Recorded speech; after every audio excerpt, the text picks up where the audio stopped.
مهدی بعد از 3 سال از همسرش جدا شده و حالا اومده توی خونه پدر مادرش، داره توی یه اتاق زندگی میکنه. ابعاد این اتاق 2 در 1 و 8 داده. حالا بریم ببینیم توی طراحی این اتاق چطوری میتونیم بهش کمک کنیم.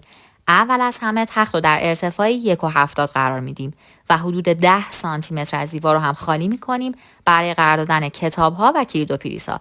اسپلیت بالای تخت، روبروش رو هم که دیوار تیوی داریم. این پایین رو هم اگر یک کمد طراحی کنیم عالی میشه برای قرار دادن پتوها، لباس، کیف و کفش. برای دیوار کناری یا آینه قدی سفارش میدیم. این سمت هم که میز کاری مهدی رو داریم. از این صندلی فیلی سبز هم که روش نشسته غافل نشین که آخر ویدیو قرار سورپرایز بشین.